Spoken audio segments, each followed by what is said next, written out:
किस तरह घोड़ियां दी लिद चुकन वाला कपूरा सिख कौम दा पहला नवाब कपूर सिंह बनया ते एहो जी की करामात कर विखाई ਸਿੰਘਾਂ ने कि सालां तक ਸਿੰਘਾਂ ਦਾ खुरा खोज मिटाउण लई अड्डी चोटी दे जोर लाउण वाले लाहौर दे हाकम जकरिया खान ने आप चल के ਸਿੰਘਾਂ ਨੂੰ नवाबी दी पेशकश की।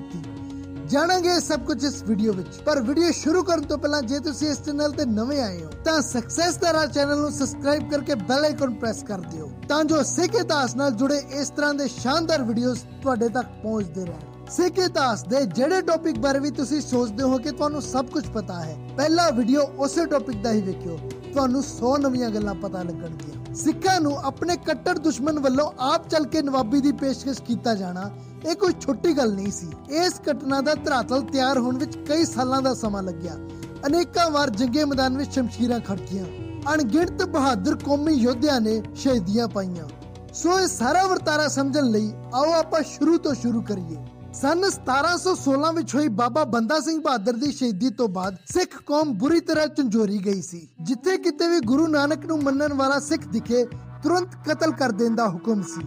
ਸਿੱਖਾਂ ਦੇ ਵਸੇ ਵਸਾਏ ਪਿੰਡ ਉਜਾੜ ਦਿੱਤੇ ਗਏ। ਮਜਬੂਰੀ ਵਸ ਸਿੱਖਾਂ ਨੂੰ ਜੰਗਲਾਂ ਮਾਰੂਥਲਾਂ ਤੇ ਪਹਾੜਾਂ 'ਚ ਜਾ ਕੇ ਸ਼ਰਨ ਲੈਣੀ ਪਈ। ਕੋਈ ਘਟਨਾ ਘਟਦੀ ਕਿਸ ਸਮੇਂ ਹੈ, ਸਿਰਫ ਇੰਨਾ ਫਰਕ ਹੀ ਇਤਿਹਾਸ ਦੇ ਸਮੀਕਰਨ ਬਦਲਣ ਦਾ ਦਮ ਰੱਖਦਾ ਹੈ।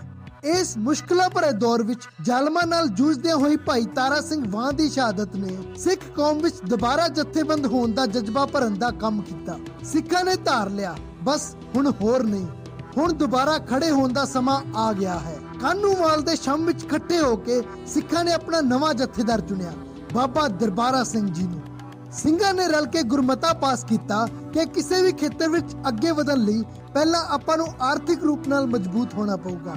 ਇਹਦੇ ਲਈ 3 ਵੱਡੇ ਫੈਸਲੇ ਲਏ ਗਏ। ਪਹਿਲਾ, ਸਰਕਾਰੀ ਖਜ਼ਾਨੇ ਲੁੱਟ ਕੇ ਖਾਲਸੇ ਦੀਆਂ ਜ਼ਰੂਰਤਾਂ ਪੂਰੀਆਂ ਕਰਾਂਗੇ। ਦੂਜਾ, ਜੰਗਾਂ ਯੁੱਧਾਂ ਲਈ ਹਥਿਆਰ, ਗੋਲਾ ਬਾਰੂਦ ਤੇ ਘੋੜੇ ਲੁੱਟੇ ਜਾਣਗੇ। ਤੇ ਤੀਸਰਾ, ਖਾਲਸੇ ਦੀ ਜਸੂਸੀ ਕਰਨ ਵਾਲੇ ਹਕੂਮਤ ਦੇ ਮੁਖਬਰ ਸੋਧੇ ਜਾਣਗੇ। ਸਿੰਘ ਨਿੱਕੇ ਨਿੱਕੇ ਜੱਥੇ ਬਣਾ ਕੇ ਪੂਰੇ ਪੰਜਾਬ ਵਿੱਚ ਫੈਲ ਗਏ ਤੇ ਸਰਕਾਰੀ ਖਜ਼ਾਨਿਆਂ ਤੇ ਇੱਕ ਤੋਂ ਬਾਅਦ ਇੱਕ ਧਾਵੇ ਬੋਲ ਕੇ ਹਕੂਮਤ ਦੇ ਮਨ ਵਿੱਚ ਦਹਿਸ਼ਤ ਪੈਦਾ ਕਰ ਦਿੱਤੀ। ਸਿੰਘਾਂ ਨੇ ਸਭ ਤੋਂ ਪਹਿਲਾਂ ਚਮਿੰਡੇ ਥਾਣੇ ਦਾ ਮੁਲਤਾਨ ਵੱਲ ਜਾਂਦਾ ਖਜ਼ਾਨਾ ਲੁੱਟਿਆ। ਇਸ ਤੋਂ ਬਾਅਦ ਕਸੂਰ ਤੇ ਲਾਹੌਰ ਦਾ ਦਿੱਲੀ ਵੱਲ ਜਾਂਦਾ ਖਜ਼ਾਨਾ ਲੁੱਟਿਆ। ਨਿੱਕੀਆਂ ਵੱਡੀਆਂ ਕਈ ਕਾਰਵਾਈਆਂ ਨਾਲ ਸਿਰਫ 2 ਮਹੀਨੇ ਦੇ ਵਿੱਚ ਹੀ 4 ਲੱਖ ਤੋਂ ਵੱਧ ਦਾ ਸਰਕਾਰੀ ਖਜ਼ਾਨਾ ਆਪਣੇ ਕਬਜ਼ੇ ਵਿੱਚ ਲੈ ਲਿਆ। ਪਰ ਇੰਨੀ ਵੱਡੀ ਰਕਮ ਚੋਂ ਕਿਸੇ ਸਿੰਘ ਨੇ ਆਪਣੇ ਲਈ ਇੱਕ ਕੋਡੀ ਵੀ ਨਹੀਂ ਰੱਖੀ। ਸਿੰਘਾਂ ਦੇ ਜੱਥੇ ਉਸ ਸਮੇਂ 1 ਲੱਖ ਦੇ ਇੰਨੇ ਪੱਕੇ ਸਨ ਕਿ ਇੱਕ ਵਾਰ ਕੜਾਕੇ ਦੀ ਠੰਡ ਦੀ ਰਾਤ ਵਿੱਚ ਸਿੰਘਾਂ ਨੇ ਦਿੱਲੀ ਵੱਲ ਜਾਂਦਾ ਇੱਕ ਕਾਫਲਾ ਲੁੱਟ ਲਿਆ। ਸਵੇਰੇ ਜਦੋਂ ਲੁੱਟਿਆ ਹੋਇਆ ਮਾਲ ਖੋਲਿਆ ਤਾਂ ਉਹਦੇ ਚੋਂ ਬਹੁਤ ਸਾਰੇ ਕੀਮਤੀ ਕੱਪੜੇ, ਗਰਮ ਕੰਬਲ, ਸ਼ਾਲ ਤੇ ਚਾਦਰਾਂ ਨਿਕਲੀਆਂ। ਅਸੇ ਹੋਏ ਕਸ਼ਹਿਰੇ, ਤਨ ਢੱਕਣ ਨੂੰ ਚੋਲੇ ਨਹੀਂ। ਠੰਡ ਨਾਲ ਜੂਝਦੇ ਹੋਏ ਸਿੰਘ ਬੜੇ ਖੁਸ਼ ਹੋਏ ਕਿ ਚਲੋ ਵਧੀਆ ਹੈ, ਇਹ ਸਿਆਲ ਸੌਖੇ ਸਾਹ ਬੀਤ ਜਾਊਗਾ।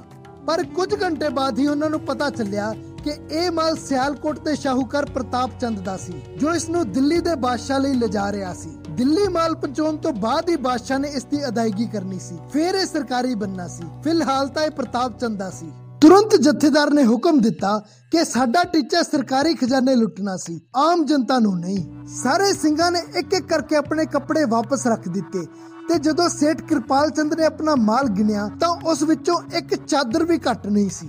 ਸਿੰਘਾਂ ਨੇ ਖਾਲਸੇ ਦੇ ਹੁਕਮ ਦੀ ਇਨ ਬਿਨ ਪਾਲਣਾ ਕੀਤੀ, ਭਾਵੇਂ ਪਤਾ ਸੀ ਕਿ ਬਿਨਾਂ ਗਰਮ ਕੱਪੜਿਆਂ ਦੇ ਸਾਰਾ ਸਿਆਲ ਜਾਨ ਔਖੀ ਰਹੂਗੀ। ਦਿੱਲੀ ਦਾ ਬਾਦਸ਼ਾਹ ਸੀ ਉਸ ਸਮੇਂ ਮੁਹੰਮਦ ਸ਼ਾਹ ਰੰਗੀਲਾ। ਉਹਦਾ ਕਾਬੁਲ ਦੇ ਵਪਾਰੀ ਨਾਲ 1000 ਨਸਲੀ ਘੋੜਿਆਂ ਦਾ ਇੱਕ ਸੌਦਾ ਹੋਇਆ। ਪਰ ਸਿੰਘਾਂ ਦਾ ਖੌਫ ਦਿੱਲੀ ਦਰਬਾਰ ਤੱਕ ਇੰਨਾ ਹੋ ਗਿਆ ਸੀ ਕਿ ਬਾਦਸ਼ਾਹ ਨੇ ਉਸ ਦਰਬਾਰੀ ਨੂੰ ਦਿੱਲੀ ਆਉਣ ਤੋਂ ਮਨਾ ਕਰ ਦਿੱਤਾ ਤੇ ਘੋੜੇ ਲਿਆਉਣ ਲਈ ਆਪਣੇ 7000 ਮੁਨਸਫਦਾਰ ਮੁਰਤਜ਼ਾ ਖਾਨ ਨੂੰ ਭੇਜਿਆ। ਪਰ ਸਿੰਘਾਂ ਤੇ ਉਸ ਸਮੇਂ ਅਕਾਲ ਪੁਰਖ ਦੀ ਮਿਹਰ ਹੀ ਇੰਨੀ ਸੀ ਕਿ ਮਸਾ 100-150 ਸਿੰਘਾਂ ਦੇ ਜੱਥੇ ਨੇ ਹੀ 7000 ਫੌਜ ਨੂੰ ਹਵਾ ਹੀ ਨਹੀਂ ਲੱਗਣ ਦਿੱਤੀ ਕਿ ਕਦੋਂ ਸਿੰਘ ਮਹਿੰਗੀਆਂ ਨਸਲਾਂ ਦੇ ਸ਼ਾਹੀ ਘੋੜੇ ਲੈ ਕੇ ਫਰਾਰ ਹੋ ਗਏ। ਇਹ ਖਬਰ ਜਦੋਂ ਦਿੱਲੀ ਪਹੁੰਚੀ ਤਾਂ ਬਾਦਸ਼ਾਹ ਰੰਗੀਲਾ ਗੁੱਸੇ ਨਾਲ ਬੁਖਲਾ ਗਿਆ। ਉਸੇ ਮੁਰਤਜ਼ਾ ਖਾਨ ਨੂੰ ਹੀ 21000 ਦੀ ਫੌਜ ਦੇ ਕੇ ਸਿੱਖਾਂ ਨੂੰ ਸਬਕ ਸਿਖਾਉਣ ਲਈ ਪੰਜਾਬ ਵੱਲ ਤੋਰ ਦਿੱਤਾ। ਪੰਜਾਬ ਦੇ ਗਵਰਨਰ ਜ਼ਕਰੀਆ ਖਾਨ ਨੂੰ ਵੀ ਲਾਹੌਰ ਸੰਦੇਸ਼ਾ ਭੇਜ ਕੇ ਮੁਰਤਜ਼ਾ ਖਾਨ ਦੀ ਪੁਰਜ਼ੋਰ ਮਦਦ ਕਰਨ ਨੂੰ ਕਿਹਾ ਗਿਆ ਕਿ ਦੋਵੇਂ ਮੋਢੇ ਨਾਲ ਮੋਢਾ ਜੋੜ ਕੇ ਸਿੱਖਾਂ ਦਾ ਖੁਰਾ ਖੋਜ ਮਿਟਾ ਦੇਣ। ਮੁਰਤਜ਼ਾ ਖਾਨ ਨੇ ਪੰਜਾਬ ਆ ਕੇ ਸਭ ਤੋਂ ਪਹਿਲਾਂ ਪਤਾ ਕੀਤਾ ਕਿ ਸਾਰੇ ਰੋਲੇ ਦੀ ਛੇੜ ਪਾਉਣ ਵਾਲਾ ਯਾਨੀ ਕਿ ਜੰਗਲਾਂ 'ਚ ਬੈਠੇ ਸਿੰਘਾਂ ਤੱਕ ਭਾਈ ਤਾਰਾ ਸਿੰਘ ਵਾਂ ਦੀ ਸ਼ਹਾਦਤ ਦੀ ਖਬਰ ਪਹੁੰਚਾਈ ਕਿਨੇ। ਪਤਾ ਚੱਲਿਆ ਕਿ ਕੈਰੋ ਪਿੰਡ ਦੇ ਨੌਜਵਾਨਾਂ ਨੇ ਇਹ ਰੋਲ ਅਦਾ ਕੀਤਾ ਸੀ।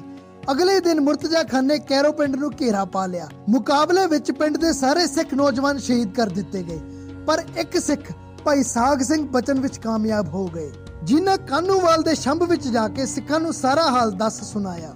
ਅਗਲੇ ਦਿਨ ਸਿੰਘਾਂ ਦੇ ਜੱਥੇ ਹਜੇ ਅੱਗੇ ਦੀਆਂ ਨੀਤੀਆਂ ਬਣਾਉਣ ਲਈ ਰਾਵੀ ਦੇ ਕੰਢੇ ਇੱਕ ਹਵੇਲੀ ਵਿੱਚ ਇਕੱਠੇ ਹੀ ਹੋਏ ਸਨ ਕਿ ਮੁਰਤਜ਼ਾ ਖਾਨ ਨੇ ਉੱਥੇ ਵੀ ਆ ਕੇ ਘੇਰਾ ਪਾ ਲਿਆ। ਇੰਨੀ ਛੇਤੀ ਕਾਰਵਾਈ ਦਾ ਸਿੰਘਾਂ ਨੇ ਕਦੀ ਸੋਚਿਆ ਵੀ ਨਹੀਂ ਸੀ। ਜ਼ਬਰਦਸਤ ਮੁਕਾਬਲਾ ਹੋਇਆ, ਪਰ ਸਿੰਘ ਉੱਥੋਂ ਸਾਫ਼-ਸਾਫ਼ ਨਿਕਲਣ ਵਿੱਚ ਕਾਮਯਾਬ ਹੋ ਗਏ। ਇੱਥੋਂ ਨਿਕਲ ਕੇ ਸਿੰਘ ਕਰਤਾਰਪੁਰ ਵੱਲ ਗਏ, ਪਰ ਸਿਰਫ 4 ਦਿਨਾਂ ਬਾਅਦ ਹੀ ਮੁਰਤਜ਼ਾ ਖਾਨ ਨੇ ਲਾਹੌਰ ਦੀਆਂ ਫੌਜਾਂ ਨੂੰ ਨਾਲ ਲੈ ਕੇ ਪੂਰੀ ਤਿਆਰੀ ਦੇ ਨਾਲ ਜਾ ਕੇ ਉਸ ਪਿੰਡ ਨੂੰ ਵੀ ਘੇਰਾ ਪਾ ਲਿਆ। ਮੁਰਤਜ਼ਾ ਖਾਨ ਦੀ ਫੁਰਤੀ ਹੈਰਾਨ ਕਰ ਦੇਣ ਵਾਲੀ ਸੀ। ਇਹ 4 ਦਿਨ ਦਾ ਸਮਾਂ ਵੀ ਉਸਨੂੰ ਇਸ ਵਾਸਤੇ ਲੱਗਿਆ ਕਿਉਂਕਿ ਉਹ ਤੋਪਾਂ, ਬਰੂਦ, ਰੈਕਲੇ, ਜਮੂਰੇ ਸਭ ਕੁਝ ਆਪਣੇ ਨਾਲ ਲੈ ਕੇ ਆਇਆ ਸੀ ਤੇ ਉਸ ਦਾ ਪੂਰੇ ਪਿੰਡ ਨੂੰ ਚਾਰੇ ਪਾਸਿਓਂ ਘੇਰ ਕੇ ਉਡਾ ਦੇਣ ਦਾ ਮਨ ਸੀ। ਪਰ ਇੱਥੇ ਮੌਸਮ ਨੇ ਸਿੱਖਾਂ ਦਾ ਪੂਰਾ ਸਾਥ ਦਿੱਤਾ। ਉਸ ਰਾਤ ਮੀਂਹ ਹੀ ਇੰਨਾ ਪਿਆ ਕਿ ਸਾਰਾ ਗੋਲਾ ਬਰੂਦ ਭਿੱਜ ਕੇ ਨਾਕਾਮ ਹੋ ਗਿਆ। ਜਦੋਂ ਸਿੰਘਾਂ ਨੂੰ ਇਸ ਗੱਲ ਦਾ ਪਤਾ ਲੱਗਿਆ ਤਾਂ ਉਹ ਤੜਕੇ ਮੂੰਹ ਨੇਰੇ ਹੀ ਤਲਵਾਰਾਂ ਧੂ ਕੇ ਦੁਸ਼ਮਣ ਤੇ ਟੁੱਟ ਪਏ। ਐਸੀ ਤੇਗ ਵਹਾਈ ਦੁਸ਼ਮਣ ਤੇ ਕਿ ਇੱਕ ਰਾਤ ਪਹਿਲੇ ਜਿਹੜੇ ਸਿੰਘਾਂ ਦਾ ਸਫਾਇਆ ਕਰਨ ਦੀ ਸੋਚ ਰਹੇ ਸਨ, ਉਹ ਹੁਣ ਆਪਣੀਆਂ ਪਿਆਰੀਆਂ ਜਾਨਾਂ ਬਚਾ ਕੇ ਅੱਗੇ ਭੱਜਣ ਤੇ ਮਜਬੂਰ ਹੋ ਗਏ। ਸਿੰਘਾਂ ਨੇ ਭਿੱਲੋਵਾਲ ਪਿੰਡ ਤੱਕ ਉਹਨਾਂ ਦਾ ਪਿੱਛਾ ਕੀਤਾ ਤੇ ਮੁਰਤਜ਼ਾ ਖਾਨ ਸਮੇਤ ਸਾਰੇ ਦੁਸ਼ਮਣਾਂ ਨੂੰ ਅਗਲੀ ਦੁਨੀਆ ਦਾ ਵਾਸੀ ਬਣਾ ਦਿੱਤਾ। ਇਸ ਤੋਂ ਬਾਅਦ ਵੀ ਦਿੱਲੀ ਤੇ ਲਾਹੌਰ ਹਕੂਮਤ ਵੱਲੋਂ ਸਿੰਘਾਂ ਖਿਲਾਫ ਕਈ ਫੌਜੀ ਅਭਿਆਨ ਚਲਾਏ ਗਏ, ਪਰ ਕਿਸੇ ਦੀ ਇੱਕ ਨਾ ਚੱਲੀ। ਹੁਣ ਸਿੰਘ ਪਿੰਡਾਂ ਵਿੱਚ ਘੋੜਿਆਂ ਤੇ ਵਿਚਰਦੇ ਆਮ ਦੇਖੇ ਜਾ ਸਕਦੇ ਸਨ। ਆਏ ਦਿਨ ਹੀ ਕਿਸੇ ਨਾ ਕਿਸੇ ਹਕੂਮਤ ਦੇ ਪੁਰਜੇ ਨੂੰ ਗੱਡੀ ਚਾੜਨ ਦੀ ਜਾਂ ਫਿਰ ਕਿਤੇ ਨਾ ਕਿਤੇ ਖਜ਼ਾਨਾ ਲੁੱਟਣ ਦੀ ਖਬਰ ਜ਼ਕਰੀਆ ਖਾਨ ਤੱਕ ਪਹੁੰਚਦੀ ਰਹਿੰਦੀ। ਹੁਣ ਸਿੰਘਾਂ ਨੇ ਸਿੱਖੀ ਦਾ ਪ੍ਰਚਾਰ ਕਰਨਾ, ਗੁਰਬਾਣੀ ਕੀਰਤਨ ਤੇ ਅੰਮ੍ਰਿਤ ਸੰਸਕਾਰ, ਇਹ ਸਭ ਵੀ ਪਿੰਡਾਂ ਵਿੱਚ ਸ਼ੁਰੂ ਕਰ ਦਿੱਤਾ ਸੀ। ਇਹ ਕੋਈ ਮਾੜੀ ਮੋਟੀ ਗੱਲ ਨਹੀਂ ਸੀ। ਕੁਝ ਮਹੀਨੇ ਪਹਿਲਾਂ ਜਿਹੜੇ ਸਿੰਘ ਜੰਗਲਾਂ ਵਿੱਚ ਸਿਰ ਲੁਕਾਉਂਦੇ ਫਿਰਦੇ ਸਨ, ਅੱਜ ਉਹ ਲਾਹੌਰ ਤੱਕ ਹੀ ਦਿੱਲੀ ਦਰਬਾਰ ਲਈ ਵੀ ਸਿਰ ਪੀੜ ਬਣ ਚੁੱਕੇ ਸਨ। ਜ਼ਕਰੀਆ ਖਾਨ ਇੱਕ ਬਹੁਤ ਸ਼ਾਤਰ ਦਿਮਾਗ ਹਾਕਮ ਸੀ। ਜਦੋਂ ਹਰ ਹੱਥਕੰਡਾ ਅਪਣਾਉਣ ਤੋਂ ਬਾਅਦ ਵੀ ਉਸਦੀ ਵਾਹ ਨਹੀਂ ਪਈ ਤਾਂ ਉਹ ਦਿੱਲੀ ਦਰਬਾਰ ਵਾਲੇ ਇੱਕ ਚਿੱਠੀ ਲਿਖਦਾ ਹੈ। ਬੇਸ਼ੱਕ ਇਸ ਚਿੱਠੀ ਦੇ ਬੋਲ ਸਾਡੇ ਲਈ ਬੜੇ ਮੰਦੇ ਹਨ, ਪਰ ਦੁਸ਼ਮਣ ਲਈ ਹਮੇਸ਼ਾ ਇਹੋ ਜਿਹੇ ਬੋਲ ਹੀ ਵਰਤੇ ਜਾਂਦੇ ਹਨ। ਕਹਿੰਦਾ ਹੈ, ਬਾਦਸ਼ਾਹ ਸਲਾਮਤ, ਇਸ ਇੱਕ ਬੜੀ ਬੁਰੀ ਬਲਾ ਹਨ। ਮੈਂ ਇਹਨਾਂ ਨਾਲ ਹਰ ਹੱਥਕੰਡਾ ਅਪਣਾ ਕੇ ਵੇਖ ਲਿਆ ਹੈ, ਪਰ ਇਹ ਲੋਟ ਨਹੀਂ ਆਉਂਦੇ। ਕਿਉਂ ਨਾ ਇਹਨਾਂ ਕੁੱਤਿਆਂ ਨੂੰ ਇੱਕ ਟੁੱਕ ਪਾ ਕੇ ਸ਼ਾਂਤ ਕਰ ਦਿੱਤਾ ਜਾਵੇ। ਜੇ ਸ਼ਹਿਦ ਦੇਣ ਨਾਲ ਹੀ ਗੱਲ ਬਣਦੀ ਹੈ ਤਾਂ ਫਿਰ ਜ਼ਹਿਰ ਦੇਣ ਦੀ ਕੀ ਲੋੜ ਹੈ। ਦਿੱਲੀ ਵੱਲੋਂ ਸਹਿਮਤੀ ਮਿਲਦੇ ਹੀ ਜ਼ਕਰੀਆ ਖਾਨ ਨੇ ਆਪਣਾ ਦਿਮਾਗ ਦੜਾਉਣਾ ਸ਼ੁਰੂ ਕਰ ਦਿੱਤਾ। ਉਹਨਾਂ ਸਮਿਆਂ ਵਿੱਚ ਇੱਕ ਸਰਕਾਰੀ ਠੇਕੇਦਾਰ ਸਨ, ਭਾਈ ਸ਼ਬੇਕ ਸਿੰਘ ਜੀ। ਇਹ ਫਾਰਸੀ ਦੇ ਬੜੇ ਤਗੜੇ ਵਿਦਵਾਨ ਸਨ। ਕੁਝ ਸਮਾਂ ਲਾਹੌਰ ਥਾਣੇ ਦੇ ਕੋਤਵਾਲ ਵੀ ਰਹੇ। ਇਹ ਜਿਹੜੇ ਸਿੱਖ ਸਰਕਾਰ ਵਿੱਚ ਰਹਿ ਕੇ ਕੰਮ ਕਰਦੇ ਸਨ, ਇਹਨਾਂ ਨੂੰ ਇਤਿਹਾਸ ਵਿੱਚ ਸਿੱਖ ਮਿਲਵਰਤਨਿਆਂ ਦੇ ਨਾਮ ਨਾਲ ਜਾਣਿਆ ਜਾਂਦਾ ਹੈ। ਇਤਿਹਾਸ ਵਿੱਚ ਕਈ ਇਹੋ ਜਿਹੇ ਮੌਕੇ ਮਿਲਦੇ ਹਨ ਜਦੋਂ ਇਹਨਾਂ ਸਿੱਖ ਮਿਲਵਰਤਨਿਆਂ ਨੇ ਵਿੱਚ ਪੈ ਕੇ ਸਿੱਖਾਂ ਨਾਲ ਹਕੂਮਤ ਦਾ ਸਮਝੌਤਾ ਕਰਵਾਇਆ, ਜਿਵੇਂ ਕਿ ਛੋਟੇ ਘੱਲੂ ਘਾਰੇ ਤੋਂ ਬਾਅਦ ਦੀਵਾਨ ਕੋੜਾਮਲ ਜੀ। ਜ਼ਕਰੀਆ ਖਾਨ ਨੇ ਭਾਈ ਸ਼ਬੇਕ ਸਿੰਘ ਜੀ ਨਾਲ ਸੰਬੰਧ ਸਥਾਪਿਤ ਕੀਤੇ ਤੇ ਕਿਹਾ ਕਿ ਸ਼ਬੇਕ ਸਿੰਘ ਜੀ, ਸਾਡੇ ਤੇ ਸਿੱਖਾਂ ਦੋਹਾਂ ਧਿਰਾਂ ਵਿਚਕਾਰ ਜੋ ਕੁਝ ਵੀ ਹੋਇਆ, ਮੈਂ ਉਹਦੇ ਲਈ ਸ਼ਰਮਿੰਦਾ ਹਾਂ। ਹੁਣ ਅਸੀਂ ਚਾਹੁੰਦੇ ਹਾਂ ਕਿ ਸ਼ਾਂਤੀ ਸਥਾਪਿਤ ਹੋ ਜਾਵੇ ਤੇ ਸਿੱਖਾਂ ਨੂੰ ਉਹਨਾਂ ਦਾ ਇੱਕ ਇਹੋ ਜਿਹਾ ਇਲਾਕਾ ਦਿੱਤਾ ਜਾਵੇ ਜਿੱਥੇ ਉਹ ਆਜ਼ਾਦੀ ਦਾ ਨਿੱਘ ਮਾਣ ਸਕਣ ਤੇ ਇਹ ਪੇਸ਼ਕਸ਼ ਲੈ ਕੇ ਸਾਡੇ ਵੱਲੋਂ ਤੁਸੀਂ ਜਾਓ। ਭਾਈ ਸ਼ਬੇਕ ਸਿੰਘ ਜੀ ਪਸ਼ੋ ਪੇਸ਼ ਵਿੱਚ ਪੈ ਗਏ ਕਿ ਉਹ ਮੇਰੇ ਹੱਥੋਂ ਨਵਾਬੀ ਕਬੂਲ ਕਰਨਗੇ। ਉਹ ਜੰਗਲਾਂ 'ਚ ਰਹਿਣ ਵਾਲੇ ਜੁਝਾਰੂ ਸਿੰਘ ਤੇ ਮੈਂ ਇੱਕ ਸਰਕਾਰੀ ਬੰਦਾ। ਆਖਰਕਾਰ ਕਾਂਗਲਵਾਲ, ਦਿਵਾਲਪੁਰਾ ਤੇ ਚੰਬਾਲ, ਇਹਨਾਂ 3 ਪਿੰਡਾਂ ਦਾ ਪੱਟਾ ਸਿੱਖਾਂ ਦੇ ਨਾਮ ਲਿਖਿਆ ਗਿਆ। ਇਹ ਕਾਗਜ਼ਾਤ ਤੇ ਕੁਝ ਹੋਰ ਸਮਾਨ ਲੈ ਕੇ ਸ਼ਬੇਕ ਸਿੰਘ ਜੀ ਦਰਬਾਰ ਸਾਹਿਬ ਵੱਲ ਤੁਰ ਪਏ। ਅੱਜ ਸਾਲਾਂ ਬਾਅਦ ਖੁੱਲ ਕੇ ਵਿਸਾਖੀ ਦਾ ਦਿਹਾੜਾ ਮਨਾਇਆ ਜਾ ਰਿਹਾ ਸੀ। ਦੂਰ ਦੂਰ ਤੋਂ ਸਿੱਖ ਪਹੁੰਚੇ ਸਨ। ਸ਼ਬੇਕ ਸਿੰਘ ਜੀ ਅਕਾਲ ਤਖਤ ਸਾਹਿਬ ਦੇ ਅੰਦਰ ਵੜਨ ਲੱਗੇ ਤਾਂ ਦਰਵਾਜ਼ੇ ਤੇ ਖੜੇ ਸੇਵਾਦਾਰ ਨੇ ਰੋਕ ਲਿਆ। ਕਹਿੰਦੇ, ਤੁਸੀਂ ਤਾਂ ਸਰਕਾਰੀ ਨੌਕਰ ਹੋ, ਤੁਹਾਡਾ ਇੱਥੇ ਕੀ ਕੰਮ? ਅੱਗੋਂ ਸ਼ਬੇਕ ਸਿੰਘ ਜੀ ਫਰਮਾਏ, ਹਮ ਤਨਖਾਹੀ ਘਰਬਾਰੀ ਲੋਕ, ਇਹ ਖਾਲਸਾ ਬਖਸ਼ਣ ਯੋਗ। ਯਾਨੀ ਕਿ ਮੰਨਿਆ ਜੀ, ਅਸੀਂ ਘਰਬਾਰੀ ਨਿਮਾਣੇ ਲੋਕ ਹਾਂ, ਪਰ ਅੰਦਰ ਬੈਠਾ ਖਾਲਸਾ ਤਾਂ ਮਹਾਨ ਹੈ, ਬਖਸ਼ਣ ਯੋਗ ਹੈ, ਸਾਨੂੰ ਬਖਸ਼ ਲਓ। ਕਿੰਨੀ ਨਿਮਰਤਾ ਸੀ ਸ਼ਬੇਕ ਸਿੰਘ ਜੀ ਦੇ ਬੋਲਾਂ ਵਿੱਚ। ਮੌਕੇ ਦੀ ਹਕੂਮਤ ਦਾ ਨੁਮਾਇੰਦਾ ਹੋਵੇ ਤੇ ਦਰਵਾਜ਼ੇ ਤੇ ਖੜੇ ਸਿੱਖ ਤੇ ਮੁਰੇ ਹੱਥ ਜੋੜ ਕੇ ਮਾਫੀਆ ਮੰਗੇ। ਅੰਦਰ ਗਏ ਤਾਂ ਖਾਲਸੇ ਦੀ ਕਚਹਿਰੀ ਲੱਗੀ ਹੋਈ ਸੀ। ਕੌਮੀ ਮਸਲਿਆਂ ਤੇ ਗੰਭੀਰ ਚਰਚਾ ਚੱਲ ਰਹੀ ਸੀ। 5 ਪਿਆਰਿਆਂ ਦੇ ਰੂਪ ਵਿੱਚ ਬੈਠੇ ਸਨ ਸਰਦਾਰ ਹਰੀ ਸਿੰਘ ਜੀ ਹਜੂਰੀਆ, ਬਾਬਾ ਦੀਪ ਸਿੰਘ ਜੀ ਸ਼ਹੀਦ, ਸਰਦਾਰ ਜੱਸਾ ਸਿੰਘ ਜੀ ਰਾਮਗੜੀਆ, ਸਰਦਾਰ ਕਰਮ ਸਿੰਘ ਜੀ ਸ਼ਹੀਦ ਤੇ ਮਹਾਰਾਜਾ ਰਣਜੀਤ ਸਿੰਘ ਜੀ ਦੇ ਪੜਦਾਦਾ ਜੀ ਸਰਦਾਰ ਬੁੱਢਾ ਸਿੰਘ ਜੀ ਸ਼ੁਕਰ ਚੱਕੀਆ। ਕੌਮ ਦੇ ਆਗੂ ਸਰਦਾਰ ਦਰਬਾਰਾ ਸਿੰਘ ਜੀ ਵੀ ਉੱਥੇ ਹੀ ਸਨ। ਕੁਝ ਹੋਰ ਸਿੰਘ ਸਰਦਾਰ ਥਰਾਜ ਸਿੰਘ ਜੀ, ਸਰਦਾਰ ਜੱਸਾ ਸਿੰਘ ਅੱਲੂਵਾਲੀਆ ਤੇ ਸਰਦਾਰ ਹਰੀ ਸਿੰਘ ਜੀ ਭੰਗੀ, ਇਹ ਸਾਰੇ ਵੀ ਉੱਥੇ ਹੀ ਮੌਜੂਦ ਸਨ। ਸ਼ਬੇਗ ਸਿੰਘ ਜੀ ਖਾਲਸੇ ਦੀ ਕਚਹਿਰੀ ਵਿੱਚ ਸੌਗਾਤਾਂ ਭਰੇ ਥਾਲ ਰੱਖ ਕੇ ਹੱਥ ਜੋੜ ਕੇ ਨਵਾਬੀ ਕਬੂਲ ਕਰਨ ਦੀ ਬੇਨਤੀ ਕਰਦੇ ਹਨ। ਉਹਨਾਂ ਥਾਲਾਂ ਵਿੱਚ ਸੀ 1 ਲੱਖ ਮੋਹਰਾਂ, ਕੀਮਤੀ ਸ਼ਾਲ ਦੀ ਦਸਤਾਰ, ਇੱਕ ਹੀਰਿਆਂ ਜੜੀ ਕਲਗੀ, 2 ਸ਼ਾਹੀ ਕੰਗਨ, ਇੱਕ ਮੋਤੀਆਂ ਦੀ ਬੇਸ਼ਕੀਮਤੀ ਮਾਲਾ, ਇੱਕ ਸ਼ਾਹੀ ਸ਼ਮਸ਼ੀਰ, ਇੱਕ ਕੈਂਠਾ, ਇੱਕ ਕੀਨ ਖਵਾਬ ਦਾ ਸ਼ਾਹੀ ਜਾਮਾ। ਇਹ ਸਭ ਕੁਝ ਅੱਡ-ਅੱਡ ਥਾਲਾਂ ਵਿੱਚ ਸਜਾ ਕੇ ਰੱਖਿਆ ਹੋਇਆ ਸੀ। ਬਾਕੀ ਜਗੀਰ ਦਾ ਪੱਟਾ ਤਾਂ ਹੈ ਹੀ ਸੀ। ਨਵਾਬੀ ਦੀ ਗੱਲ ਸੁਣ ਕੇ ਸਰਦਾਰ ਦਰਬਾਰਾ ਸਿੰਘ ਉੱਠ ਖੜੇ ਹੋਏ ਤੇ ਕਹਿੰਦੇ, ਹਮ ਰਾਖਤ ਪਾਤਸ਼ਾਹੀ ਦਾਵਾ, ਜਾਇਤ ਨਹੀਂ ਤਾਂ ਅਗਲੋ ਪਾਵਾ। ਯਾਨੀ ਕਿ ਸਾਨੂੰ ਨਵਾਬੀ ਦੀ ਲੋੜ ਨਹੀਂ, ਅਸੀਂ ਤਾਂ ਪਾਤਸ਼ਾਹੀ ਦਾਵਾ ਰੱਖਦੇ ਹਾਂ। ਇੱਥੇ ਮਿਲ ਜਾਊਗਾ ਤਾਂ ਠੀਕ, ਨਹੀਂ ਤਾਂ ਮਰਨ ਤੋਂ ਬਾਅਦ ਗੁਰੂ ਦੇ ਦਰਬਾਰ ਵਿੱਚ ਤਾਂ ਪੱਕਾ ਹੈ ਹੀ। ਹਮਕੋ ਪਾਤਸ਼ਾਹੀ ਨਾਨਕ ਦੇਈ, ਯਾਨੀ ਕਿ ਸਾਨੂੰ ਤਾਂ ਪਾਤਸ਼ਾਹੀ ਗੁਰੂ ਨਾਨਕ ਦੇਵ ਜੀ ਨੇ ਹੀ ਦਿੱਤੀ ਹੋਈ ਹੈ। ਅਸੀਂ ਕਿਸੇ ਤੋਂ ਖੈਰਾਤ ਵਿੱਚ ਦਿੱਤੀ ਨਵਾਬੀ ਕਿਉਂ ਸਵੀਕਾਰ ਕਰੀਏ। ਕਦੀ ਸ਼ਬੇਗ ਸਿੰਘ ਜੀ 5 ਪਿਆਰਿਆਂ ਦੇ ਮੂਹਰੇ ਬੇਨਤੀ ਕਰਦੇ ਹਨ ਤੇ ਕਦੀ ਸੰਗਤ ਮੂਹਰੇ, ਪਰ ਉਦੋਂ ਦੇ ਸਿੱਖ ਲੀਡਰ ਅੱਜ ਵਰਗੇ ਲਾਲਚੀ ਨਹੀਂ ਸਨ। ਜੋ ਕੋਈ ਕਹਿੰਦਾ ਹੈ ਕਿ ਮੈਨੂੰ ਸਰਪੰਚ ਬਣਾ ਦਿਓ, ਕੋਈ ਕਹਿੰਦਾ ਹੈ MLA ਬਣਾ ਦਿਓ, ਤੇ ਨਵਾਬੀ ਦੀ ਪੇਸ਼ਕਸ਼ ਕੀਤੀ ਜਾ ਰਹੀ ਹੈ, ਪਰ ਕੋਈ ਲੈਣ ਨੂੰ ਤਿਆਰ ਹੀ ਨਹੀਂ। ਹੁਣ ਦਰਬਾਰ ਵਿੱਚ ਬਿਲਕੁਲ ਸ਼ਾਂਤੀ ਹੈ। ਸਰਦਾਰ ਸ਼ਬੇਗ ਸਿੰਘ ਜੀ ਅੱਖਾਂ ਵਿੱਚ ਹੰਝੂ ਲਈ ਹੱਥ ਜੋੜ ਕੇ ਖੜੇ ਹਨ। ਇਸ ਸ਼ਾਂਤੀ ਵਿੱਚ ਆਵਾਜ਼ ਆ ਰਹੀ ਹੈ ਤਾਂ ਬਸ ਸ੍ਰੀ ਗੁਰੂ ਗ੍ਰੰਥ ਸਾਹਿਬ ਜੀ ਦੀ ਤਾਬੇ 'ਚ ਬੈਠੇ ਪਾਠੀ ਸਿੰਘ ਦੀ, ਜੋ ਉੱਚੀ ਆਵਾਜ਼ ਵਿੱਚ ਪਾਠ ਕਰ ਰਹੇ ਸਨ, ਕਿਉਂਕਿ ਉਦੋਂ ਸਪੀਕਰ ਤਾਂ ਹੁੰਦੇ ਨਹੀਂ ਸਨ। ਉਸੇ ਸਮੇਂ ਗੁਰਬਾਣੀ ਦਾ ਇੱਕ ਵਾਕ ਆਉਂਦਾ ਹੈ, ਟਹਿਲ ਮਹਿਲ ਤਾਕੋ ਮਿਲੇ ਜਾਕੋ ਸਾਧ ਕਿਰਪਾਲ। ਇਹ ਵਾਕ ਸੁਣ ਕੇ ਸ਼ਬੇਗ ਸਿੰਘ ਜੀ ਨੇ ਸਕੂਨ ਦਾ ਸਾਹ ਲਿਆ, ਕਿਉਂਕਿ ਇਹ ਗੁਰੂ ਸਾਹਿਬ ਦਾ ਹੁਕਮ ਸੀ। ਸੋ ਨਵਾਬੀ ਪ੍ਰਵਾਨ ਕੀਤੀ ਗਈ। ਪਰ ਇਹ ਨਵਾਬੀ ਦਿੱਤੀ ਕਿਸ ਨੂੰ ਜਾਏ? ਕਿਸੇ ਜਥੇਦਾਰ ਨੂੰ? ਬਿਲਕੁਲ ਨਹੀਂ। ਨਵਾਬੀ ਦਿੱਤੀ ਜਾਣੀ ਸੀ ਉਸ ਨੂੰ ਜਿਹੜਾ ਟਹਿਲ ਕਰ ਰਿਹਾ ਸੀ, ਯਾਨੀ ਕਿ ਸੰਗਤ ਨੂੰ ਪੱਖਾ ਚੱਲ ਰਿਹਾ ਸੀ। ਸਭ ਦਾ ਧਿਆਨ ਅਚਾਨਕ ਟਹਿਲ ਕਰਨ ਵਾਲੇ ਸੇਵਾਦਾਰ ਵੱਲ ਗਿਆ। ਇਹ ਸੀ ਇੱਕ 40 ਕੁ ਸਾਲ ਦਾ ਨੌਜਵਾਨ, ਜਿਹਦੇ ਇੱਕ ਪੱਟੀ ਸੱਜੇ ਹੱਥ ਤੇ ਇੱਕ ਮੱਥੇ ਤੇ ਵੱਜੀ ਹੋਈ ਹੈ। ਵੇਖਣ ਦੇ ਹੀ ਪਤਾ ਚੱਲਦਾ ਸੀ ਕਿ ਹੁਣੇ ਕਿਸੇ ਜੰਗ ਵਿੱਚ ਦੁਸ਼ਮਣ ਨਾਲ ਜੂਝ ਕੇ ਮੁੜਿਆ ਹੈ। ਗਰਮੀ ਕਾਰਨ ਨੌਜਵਾਨ ਦਾ ਪਸੀਨਾ ਤੇ ਲਹੂ ਫੱਟ ਚੋਂ ਰਿਸੀ ਜਾਂਦਾ ਸੀ ਤੇ ਉਹ ਇੱਕ ਪਲ ਰੁਕ ਕੇ ਆਪਣਾ ਲਹੂ ਪੂੰਝਦਾ ਸੀ ਤੇ ਫਿਰ ਪੱਖਾ ਚੱਲਣਾ ਸ਼ੁਰੂ ਕਰ ਦਿੰਦਾ ਸੀ। ਪਰ ਇਹ ਨੌਜਵਾਨ ਸੀ ਕੌਣ? ਅੱਜ ਦੇ ਸ਼ੇਖੂਪੁਰਾ ਪਾਕਿਸਤਾਨ ਦਾ ਇੱਕ ਪਿੰਡ ਸੀ ਕਾਲੇ ਕੇ, ਉੱਥੋਂ ਦਾ ਚੌਧਰੀ ਦਲੀਪਾ। ਉਹਦੇ ਘਰ 1887 ਨੂੰ ਇੱਕ ਪੁੱਤ ਨੇ ਜਨਮ ਲਿਆ।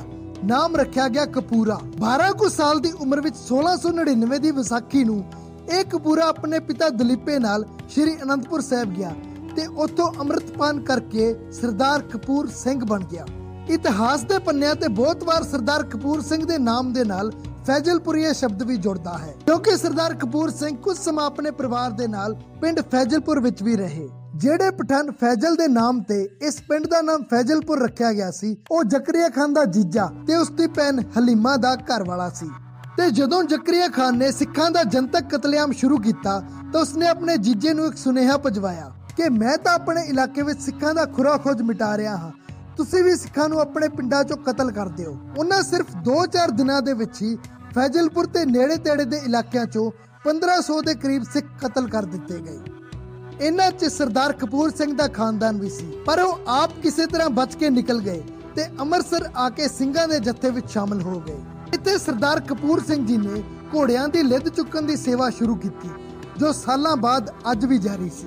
ਜ਼ਾਲਮਾਂ ਨਾਲ ਹੋਈ ਹਰ ਜੰਗ ਵਿੱਚ ਉਹਨਾਂ ਨੇ ਕੌਮ ਵੱਲੋਂ ਵੱਧ ਚੜ ਕੇ ਹਿੱਸਾ ਲਿਆ। ਬਹੁਤ ਵਾਰ ਫੱਟੜ ਵੀ ਹੋਏ। ਇਸ ਸਮੇਂ ਵੀ ਉਹ ਮੱਥੇ ਤੇ ਲੱਗੀ ਜਿਹੜੀ ਸੱਟ ਨਾਲ ਜੂਝ ਰਹੇ ਸਨ, ਉਹ ਕੁਝ ਦਿਨ ਪਹਿਲਾਂ ਰੋਪੜ ਦੀ ਜੰਗ ਵਿੱਚ ਲੱਗੀ ਸੀ। ਸੋ ਕੌਮ ਨੇ ਨਿਸ਼ਚੈ ਕੀਤਾ ਕਿ ਨਵਾਬੀ ਸਰਦਾਰ ਕਪੂਰ ਸਿੰਘ ਜੀ ਨੂੰ ਦਿੱਤੀ ਜਾਵੇ।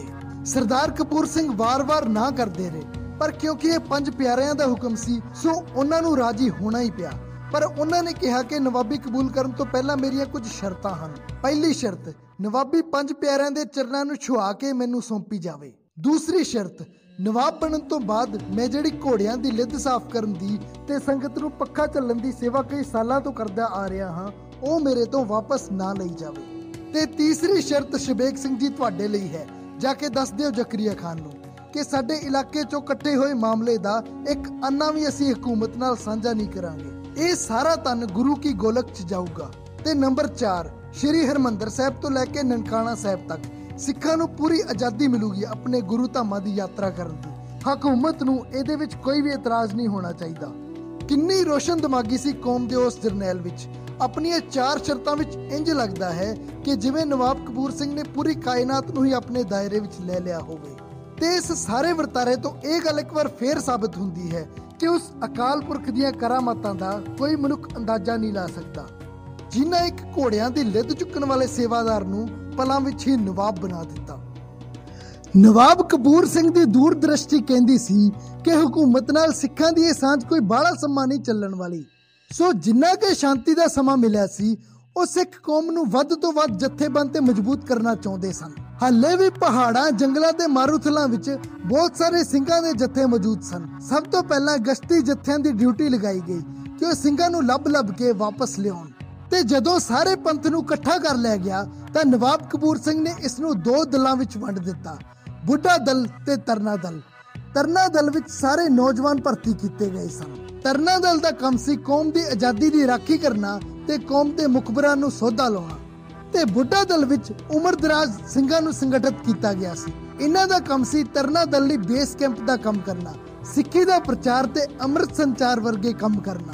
ਖਾਲਸੇ ਦੇ ਇਸ ਸੁਨਹਿਰੇ ਦੌਰ ਵਿੱਚ ਸਿੱਖੀ ਦਾ ਪੁਰਜੋਰ ਪ੍ਰਚਾਰ ਹੋਇਆ। ਇੱਥੇ ਹੀ ਸਿੰਘਾਂ ਦੀ ਗਿਣਤੀ ਇੰਨੀ ਜ਼ਿਆਦਾ ਹੋ ਗਈ ਕਿ ਉਹਨਾਂ ਨੂੰ ਇੱਕ ਥਾਂ ਤੇ ਇਕੱਠੇ ਰੱਖ ਕੇ ਪ੍ਰਸ਼ਾਦੇ ਪਾਣੀ ਦਾ ਇੰਤਜ਼ਾਮ ਕਰਨਾ ਬੜਾ ਔਖਾ ਸੀ। ਸੋ ਨਵਾਬ ਕਪੂਰ ਸਿੰਘ ਨੇ ਇਹਨਾਂ ਨੂੰ 5 ਜਥਿਆਂ ਵਿੱਚ ਵੰਡ ਕੇ ਵੱਖ-ਵੱਖ ਥਾਵਾਂ ਤੇ ਭੇਜ ਦਿੱਤਾ। ਇਹਨਾਂ 5 ਜਥਿਆਂ ਵਿੱਚ ਹੀ ਬਾਅਦ ਵਿੱਚ 7 ਜਥੇ ਹੋਰ ਜੁੜੇ ਤੇ ਸਰਦਾਰ ਜੱਸਾ ਸਿੰਘ ਅੱਲੂਵਾਲੀਆ ਦੇ ਸਮੇਂ 12 ਮਿਸਲਾਂ ਬਣੀਆਂ। ਨਵਾਬੀ ਤਾਂ ਮਿਲ ਗਈ, ਪਰ ਸਿੱਖ ਨਵਾਬੀ ਲੈ ਕੇ ਚੈਨ ਨਾਲ ਨਹੀਂ ਬੈਠੇ, ਕਿਉਂਕਿ ਇਹ ਸਾਡਾ ਨਿਸ਼ਾਨਾ ਨਹੀਂ ਸੀ। ਨਵਾਬੀ ਤਾਂ 5 ਪਿਆਰਿਆਂ ਦੇ ਹੁਕਮ ਨਾਲ ਨਵਾਬ ਕਪੂਰ ਸਿੰਘ ਜੀ ਨੂੰ ਕਬੂਲ ਕਰਨੀ ਪਈ, ਪਰ ਨਿਸ਼ਾਨਾ ਦਾ ਸੀ ਹਮ ਰਾਖਤ ਪਾਤਸ਼ਾਹੀ ਦਾਵਾ, ਯਾਨੀ ਕਿ ਸਾਨੂੰ ਆਪਣਾ ਖੁਦ ਮੁਖਤਿਆਰ ਰਾਜ ਚਾਹੀਦਾ ਹੈ। ਲਾਹੌਰ ਨਾਲ ਤਾਂ ਸਿੱਖਾਂ ਦਾ ਸਮਝੌਤਾ ਹੋਇਆ ਸੀ, ਪਰ ਸਿੱਖਾਂ ਨੇ ਪੰਜਾਬ ਤੋਂ ਬਾਹਰਲੇ ਇਲਾਕਿਆਂ ਨੂੰ ਫਤਿਹ ਕਰਨਾ ਸ਼ੁਰੂ ਕਰ ਦਿੱਤਾ। ਇਸ ਵਾਰ ਸਿੱਖਾਂ ਨੇ ਹੋਰ ਵੀ ਜ਼ਿਆਦਾ ਬੇਧੜਕ ਹੋ ਕੇ ਹਮਲੇ ਕਰਨੇ ਸ਼ੁਰੂ ਕੀਤੇ ਤੇ ਕਈ ਇਲਾਕੇ ਫਤਿਹ ਕਰਕੇ ਖਾਲਸਾਈ ਨਿਸ਼ਾਨ ਚੁਲਾ ਦਿੱਤਾ, ਕਈਆਂ ਦੇ ਨੱਕ ਵਿੱਚ ਦਮ ਕਰ ਦਿੱਤਾ। ਹੌਲੀ-ਹੌਲੀ ਇਹ ਸਾਰੇ ਆਪਣੀਆਂ ਜਾਨਾਂ ਬਚਾ ਕੇ ਅੱਗੜ ਪਿੱਛੜ ਸ਼ਿਕਾਇਤਾਂ ਲੈ ਕੇ ਦਿੱਲੀ ਦਰਬਾਰ ਪਹੁੰਚਣ ਲੱਗੇ ਕਿ ਜ਼ਕਰੀਆ ਖਾਨ ਦੀ ਸ਼ਹਿ ਤੇ ਸਿੱਖ ਉਹਨਾਂ ਦੇ ਇਲਾਕਿਆਂ ਤੇ ਹਮਲੇ ਕਰ ਰਹੇ ਹਨ। ਇਸ ਕਰਕੇ ਹੁਣ ਦਿੱਲੀ ਦੀ ਹਕੂਮਤ ਜ਼ਕਰੀਆ ਖਾਨ ਦੇ ਪ੍ਰਤੀ ਸ਼ੱਕੀ ਹੋ ਗਈ। ਦਿੱਲੀ ਦੇ ਬਾਦਸ਼ਾਹ ਨੇ ਜ਼ਕਰੀਆ ਖਾਨ ਨੂੰ ਸੁਨੇਹਾ ਲਿਖ ਕੇ ਭੇਜਿਆ ਕਿ ਤੂੰ ਸਿੱਖਾਂ ਦੇ ਨਾਲ ਜਿਹੜੀ ਸੰਧੀ ਕੀਤੀ ਹੈ, ਉਹਨਾਂ ਨੂੰ ਜਿਹੜੀ ਸ਼ਹਿ ਦਿੱਤੀ ਹੈ, ਇਹ ਤੋਂ ਸਾਫ਼-ਸਾਫ਼ ਨਜ਼ਰ ਆ ਰਿਹਾ ਹੈ ਕਿ ਤੇਰੀ ਅੱਖ ਹੁਣ ਦਿੱਲੀ ਦੀ ਤਖਤ ਤੇ ਹੈ। ਉਸ ਚਿੱਠੀ 'ਚ ਲਿਖਿਆ ਸੀ ਕਿ ਤੇਰਾ ਪਿਛੋਕੜ ਤਹਿਰਾਨ ਦਾ ਹੈ। ਹੋ ਸਕਦਾ ਹੈ ਕਿ ਤੂੰ ਉਧਰਲੇ ਕਿਸੇ ਵੱਡੇ ਅਮੀਰ ਨਾਲ ਸਾਂਠ-ਗਾਂਠ ਕਰਕੇ ਦਿੱਲੀ ਦਾ ਤਖਤਾ ਪਲਟ ਕਰਨ ਦੀ ਤਿਆਰੀ ਕਰ ਰਿਹਾ ਹੋਵੇ। ਸਾਨੂੰ ਤੇਰੀ ਨੀਅਤ ਤੇ ਪੂਰਾ ਸ਼ੱਕ ਹੈ। ਇਹ ਚਿੱਠੀ ਪੜਨ ਤੋਂ ਬਾਅਦ ਜਦੋਂ ਜ਼ਕਰੀਆ ਖਾਨ ਨੂੰ ਲਾਹੌਰ ਦੀ ਹਕੂਮਤ ਆਪਣੇ ਹੱਥੋਂ ਜਾਂਦੀ ਦਿਖੀ ਤਾਂ ਉਸਨੇ ਤੁਰੰਤ ਸਿੱਖਾਂ ਦੀ ਨਵਾਬੀ ਜ਼ਬਤ ਕਰ ਲਈ। ਇਹ ਨਵਾਬੀ ਸਿੱਖਾਂ ਕੋਲ 1733 ਤੋਂ ਲੈ ਕੇ 1735 ਦੇ ਅਦਲੇ ਸਮੇਂ ਤੱਕ ਰਹੀ। ਇੱਕ ਵਾਰ ਫੇਰ ਸਿੱਖਾਂ ਦੇ ਜਨਤਕ ਕਤਲੇਆਮ ਦੇ ਹੁਕਮ ਜਾਰੀ ਕਰ ਦਿੱਤੇ ਗਏ। ਸਿੱਖਾਂ ਦੇ ਸਿਰਾਂ ਦੇ ਮੁੱਲ ਪਾਏ ਗਏ। ਕਿਸੇ ਸਿੱਖ ਦੀ ਸੂਹ ਦੇਣ ਵਾਲੇ ਨੂੰ 10 ਰੁਪਏ ਤੇ ਸਿੱਖ ਦਾ ਸਿਰ ਵੱਢ ਕੇ ਲਿਆਉਣ ਵਾਲੇ ਨੂੰ 80 ਰੁਪਏ ਦਾ ਵੱਡਾ ਇਨਾਮ ਦਿੱਤਾ ਜਾਂਦਾ ਸੀ। ਇੱਥੇ ਇੱਕ ਗੱਲ ਬੜੀ ਹੈਰਾਨ ਕਰ ਦੇਣ ਵਾਲੀ ਹੈ ਕਿ ਹਿੰਦੁਸਤਾਨ ਤੋਂ ਫੜ ਕੇ ਕਾਬੁਲ ਦੇ ਬਾਜ਼ਾਰਾਂ ਵਿੱਚ ਵੇਚੀ ਜਾਣ ਵਾਲੀ ਇੱਕ ਖੂਬਸੂਰਤ ਕੁਆਰੀ ਲੜਕੀ ਦੀ ਕੀਮਤ ਮਸਾ 4-5 ਅੰਨੇ ਸੀ, ਪਰ ਉਹਨਾਂ ਸਮਿਆਂ ਵਿੱਚ ਉਹੀ ਹਕੂਮਤ ਸਿੱਖ ਦਾ ਸਿਰ ਵੱਢ ਕੇ ਲਿਆਉਣ ਵਾਲੇ ਨੂੰ 80 ਰੁਪਏ ਦਾ ਤਗੜਾ ਇਨਾਮ ਦੇ ਰਹੀ ਸੀ। ਤੁਸੀਂ ਅੰਦਾਜ਼ਾ ਲਾ ਸਕਦੇ ਹੋ ਕਿ ਕਿੰਨਾ ਡਰ ਸੀ ਹਕੂਮਤ ਦੇ ਮਨ ਵਿੱਚ ਸਿੱਖਾਂ ਦੇ ਪ੍ਰਤੀ। ਇਸ ਤੋਂ ਬਾਅਦ ਜ਼ਾਲਮ ਹਕੂਮਤ ਤੇ ਖਾਲਸੇ ਦੇ ਵਿਚਕਾਰ ਜੱਦੋ-ਜਹਿਦ ਦਾ ਦੌਰ ਇੱਕ ਵਾਰ ਫੇਰ ਸ਼ੁਰੂ ਹੋ ਗਿਆ। ਲੰਮੇ ਸਮੇਂ ਤੱਕ ਦੋਹਾਂ ਧਿਰਾਂ ਦੇ ਵਿਚਕਾਰ ਤੇਗਾਂ ਖੜਕਦੀਆਂ ਰਹੀਆਂ। ਨਵਾਬ ਕਪੂਰ ਸਿੰਘ ਦੇ ਜੀਵਨ ਦਾ ਅੱਗੇ ਦਾ ਪੂਰਾ ਇਤਿਹਾਸ ਜੰਗਾਂ ਯੁੱਧਾਂ ਨਾਲ ਭਰਿਆ ਹੋਇਆ ਹੈ। ਇੱਕ ਤੋਂ ਬਾਅਦ ਇੱਕ ਖਤਰਨਾਕ ਜੰਗਾਂ ਦੇ ਕਿੱਸੇ ਸਾਂਭੇ ਪਏ ਹਨ ਇਤਿਹਾਸ ਦੀ ਤਵਾਰੀਖ ਵਿੱਚ। ਆਉਣ ਵਾਲੇ ਵੀਡੀਓਜ਼ ਵਿੱਚ ਇਹ ਸਾਰੇ ਵਰਕੇ ਫਰੋਲਾਂਗੇ। ਇੱਕ ਇੱਕ ਕਰਕੇ ਇਹਨਾਂ ਸਾਰੀਆਂ ਵੱਡੀਆਂ ਤੇ ਖਤਰਨਾਕ ਜੰਗਾਂ ਦਾ ਇਤਿਹਾਸ ਤੁਹਾਡੇ ਨਾਲ ਸਾਂਝਾ ਕਰਾਂਗੇ। ਕਿਸ ਤਰ੍ਹਾਂ ਨਵਾਬ ਕਪੂਰ ਸਿੰਘ ਦੀ ਅਗਵਾਈ ਵਿੱਚ ਸਿੱਖਾਂ ਨੇ ਭਾਈ ਮਨੀ ਸਿੰਘ ਜੀ ਨੂੰ ਸ਼ਹੀਦ ਕਰਨ ਵਾਲੇ ਜ਼ਾਲਮਾਂ ਨੂੰ ਉਹਨਾਂ ਦੀ ਕਰਨੀ ਦਾ ਫਲ ਭੁਗਤਾਇਆ। ਜਿਹੜੇ ਨਾਦਰ ਸ਼ਾਹ ਨੇ ਦਿੱਲੀ ਸ਼ਹਿਰ ਵਿੱਚ ਇੱਕੋ ਦਿਨ ਵਿੱਚ 1.25 ਲੱਖ ਲੋਕਾਂ ਨੂੰ ਕਤਲ ਕਰਵਾ ਦਿੱਤਾ, ਜਿਹੜਾ ਹਜ਼ਾਰਾਂ ਹਿੰਦੁਸਤਾਨੀ ਧੀਆਂ ਨੂੰ ਗੁਲਾਮ ਬਣਾ ਕੇ ਆਪਣੇ ਮੁਲਕ ਲਿਜਾ ਰਿਹਾ ਸੀ। ਸਿੱਖਾਂ ਨੇ ਕਿਹੜੀਆਂ ਯੁੱਧ ਨੀਤੀਆਂ ਨਾਲ ਉਹਨਾਂ ਨੂੰ ਸਬਕ ਸਿਖਾਇਆ, ਇਹ ਸਭ ਕੁਝ ਜਾਣਾਂਗੇ ਆਉਣ ਵਾਲੇ ਵੀਡੀਓਜ਼ ਵਿੱਚ। ਸੋ ਜੇ ਤੁਸੀਂ ਇਹ ਵੀਡੀਓਜ਼ ਮਿਸ ਨਹੀਂ ਕਰਨਾ ਚਾਹੁੰਦੇ ਤਾਂ ਚੈਨਲ ਨੂੰ ਸਬਸਕ੍ਰਾਈਬ ਕਰਕੇ ਬੈਲ ਆਈਕਨ ਪ੍ਰੈਸ ਕਰ ਦਿਓ। ਇਸ ਵੀਡੀਓ ਨੂੰ ਲਾਈਕ ਕਰਕੇ ਅੱਗੇ ਵੱਧ ਤੋਂ ਵੱਧ ਸ਼ੇਅਰ ਜ਼ਰੂਰ ਕਰਿਓ ਤਾਂ ਜੋ ਸਾਡੇ ਬੱਚਿਆਂ ਨੂੰ ਆਪਣੇ ਮਾਨਯੋਗ ਇਤਿਹਾਸ ਬਾਰੇ ਪਤਾ ਲੱਗ ਸਕੇ। ਸਾਡਾ ਇੰਸਟਾਗ੍ਰਾਮ ਪੇਜ ਵੀ ਤੁਹਾਡੀ ਬੇਸਬਰੀ ਨਾਲ ਉਡੀਕ ਕਰ ਰਿਹਾ ਹੈ ਤੇ ਹਮੇਸ਼ਾ ਦੀ ਤਰ੍ਹਾਂ ਜਾਣ ਤੋਂ ਪਹਿਲਾਂ ਕਮੈਂਟ ਬਾਕਸ ਵਿੱਚ ਵਾਹਿਗੁਰੂ ਜੀ ਲਿਖ ਕੇ ਆਪਣੀ ਹਾਜ਼ਰੀ ਜ਼ਰੂਰ ਲਵਾ ਦਿਓ। ਵਾਹਿਗੁਰੂ ਜੀ ਕਾ ਖਾਲਸਾ।